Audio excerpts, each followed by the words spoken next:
Hello viewers, welcome to my channel Wolf Begins Magic Now. வாங்க நண்பர்களே, வீடியோவுக்கு போகலாம்.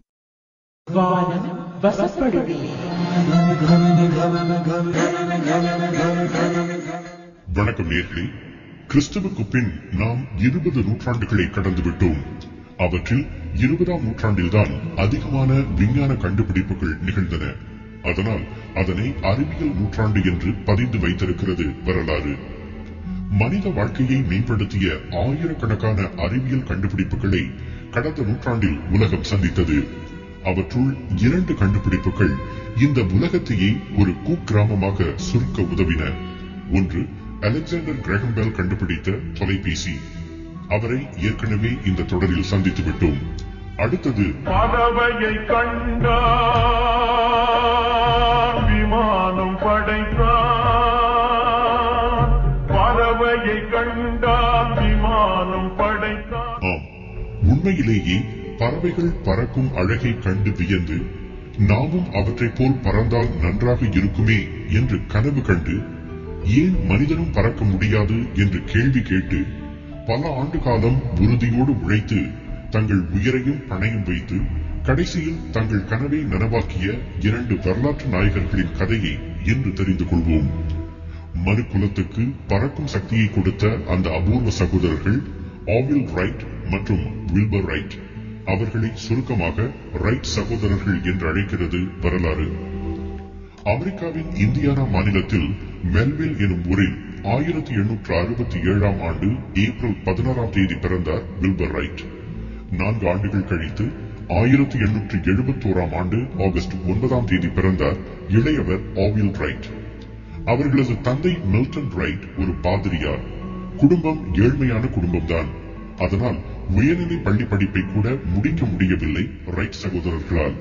ஆனால் இருவருக்குமே அறிவுத்திறனும் ஆற்றலும் நிறையவே இருந்தது. ஒருமுறை இருவருக்கும் பறக்கும் விளையாட்டு பொம்மை ஒன்றை பரிசாக தந்தார் தந்தை. மூங்கில், தக்கை, காகித அட்டை ஆகியவற்றால் செய்யப்பட்ட அந்த பொம்மை வீட்டின் கூரை வரை ஒரு ஹெலிகாப்டரை போல் பறந்து செல்லக்கூடியதாக இருந்தது. அப்போதே அவர்கள் இருவரின் மனத்திலும் அந்த பொம்மையை பெரிய அளவில் செய்தால் அதனை வெளியில் இன்னும் அதிக உயரத்தில் பறக்க விடலாமே என்ற எண்ணம் உதித்தது. முயன்று பார்த்தனர், தோல்வியை தழுவினர். இருவருக்குமே பறவைகள் பறக்கும் அழகை பார்த்து வியப்பதில் அலாதி பிரியம். அதே நேரத்தில் விதம் விதமான பட்டங்களை செய்து பறக்க விட்டும் மகிழ்வார்கள். அந்த பட்டங்களைப் போல் பறவைகளைப் போல் என்றாவது ஒரு நாள் நாமும் வானத்தில் பறப்போம் என்ற நம்பிக்கையை சுமந்து கொண்டு பிழைப்புக்கு வழி தேடினர் இருவரும். ஒரு அச்சு நிறுவனத்தை தொடங்கி செய்தித்தாட்கள் அச்சிட்டனர். ஆனால் அது நொடித்து போனது. பின்னர் சைக்கிள்கள் பிரபலமாக தொடங்கி இருந்ததால் அவர்கள் சைக்கிள் வியாபாரத்தில் ஈடுபட்டனர். அந்த சமயத்தில்தான் ஆட்டோ லிலியன்தால் என்ற ஜெர்மானியரை பற்றி கேள்விப்பட்டனர் இருவரும். தங்களுக்கு முன்பே பறப்பதை பற்றி சிலர் சிந்தித்திருக்கிறார்கள் என்பது அவர்களுக்கு அப்போதுதான் புரிந்தது. ஆட்டோ தான் தயாரித்த கிளைடர் என்ற கருவியின் மூலம் இயந்திரம் எதுவுமின்றி காற்றின் சக்தியினால் வானத்தில் பறந்ததை பற்றி அவர்கள் கேள்விப்பட்டனர்.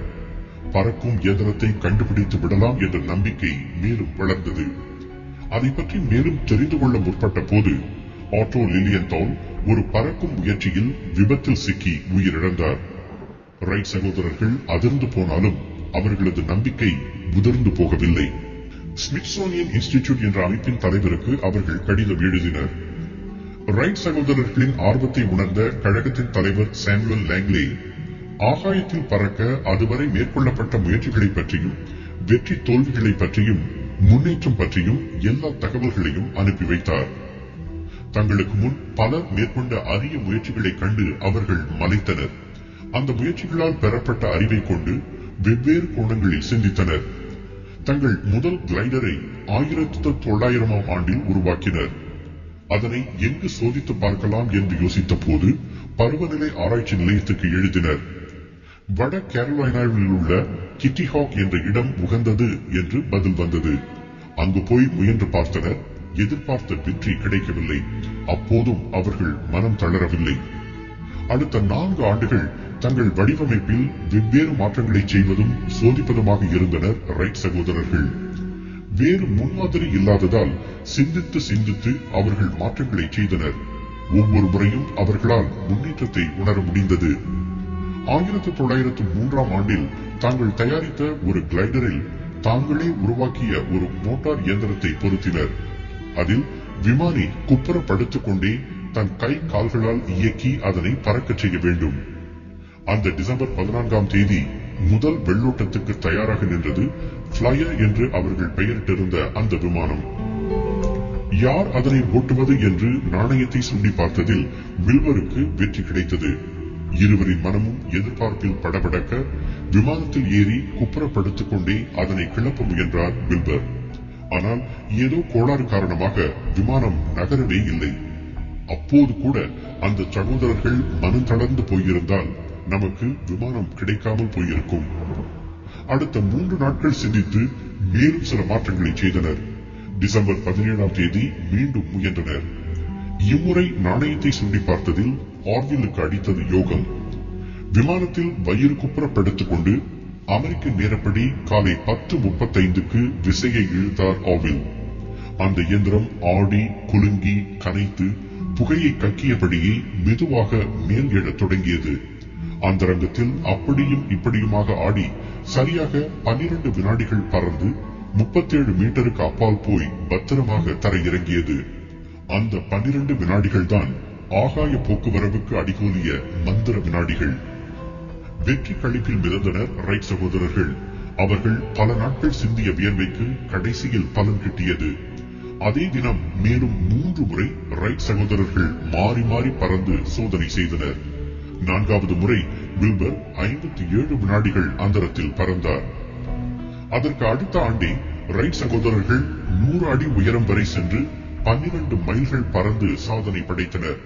தொடர்ந்து பல முன்னேற்றங்களை செய்து 1908ஆம் ஆண்டு 57 நிமிடங்கள் ஆகாயத்தில் பறந்து சாதனை படைத்தார் ஆர்வில். அடுத்து தன்னுடன் ஒரு பயணியை அழைத்துச் சென்றார். ஆனால் விமானத்தில் ஏற்பட்ட திடீர் கோளாற்றால் அது பூமியில் விழுந்து நொறுங்கியது. பயணி மாண்டார். ஆர்வில் தெய்வாதீனமாக உயிர் தப்பினார். ஆகாய போக்குவரவை சாத்தியமாக்கிய வில்பர் ரைட் 1912ஆம் ஆண்டு மே 30ஆம் தேதியும், ஆர்வில் ரைட் 1948ஆம் ஆண்டு ஜனவரி 30ஆம் தேதியும் இயற்கை எய்தினர். அந்த சகோதரர்கள் கிட்டி ஹாக்கில் வடிவமைத்து உருவாக்கி முதலில் பயணம் செய்த அந்த விமானம் வாஷிங்டனில் உள்ள தேசிய வான்வெளி அருங்காட்சியகத்தில் இன்றும் காட்சிக்கு வைக்கப்பட்டுள்ளது. ரைட் சகோதரர்களின் அடிப்படையை கொண்டு பற்பல மாற்றங்களை கண்டு நவீன விமானம் உதயமானது. இன்று நாம் உலகின் எந்த மூலை முடுக்குக்கும் நினைத்த மாத்திரத்தில் சென்று வர முடிவதற்கு காரணம் ரைட் சகோதரர்கள் கண்ட கனவும் அந்த கனவை நனவாக்க அவர்கள் மேற்கொண்ட விடாமுயற்சியும் தான். ஆனால் ஆரம்பத்தில் அவர்களது கனவை கேட்டு உலகம் என்ன சொன்னது தெரியுமா? முட்டாள்கள், இவர்கள் வானத்தில் பறக்கப் போகிறார்களாம் என்று எள்ளி நகையாடியது. நீங்கள் காணும் கனவை எள்ளி நகையாட 1000 பேர் அணிவகுத்து நிற்பார்கள். ஒருவர் கூட உங்களை தட்டி கொடுக்காவிட்டாலும் பரவாயில்லை. வள்ளுவன் கூறியது போல், ரைட் சகோதரர்கள் நிகழ்த்தி காட்டியது போல், நிச்சயம் முயற்சி தன் மெய்வருத்த கூலி தரும். தொய்வின்றி முயல்பவர்களுக்கு எந்த வானமும் வசப்படும். தங்களுடைய வருகைக்கு நன்றி நண்பர்களே. எங்களுடைய சேனலுக்கு உங்களுடைய ஆதரவு மிகவும் அவசியம். தயவு செய்து சப்ஸ்கிரைப் பட்டனை அழுத்தி இது போன்று பல வீடியோக்களை கண்டு களியுங்கள்.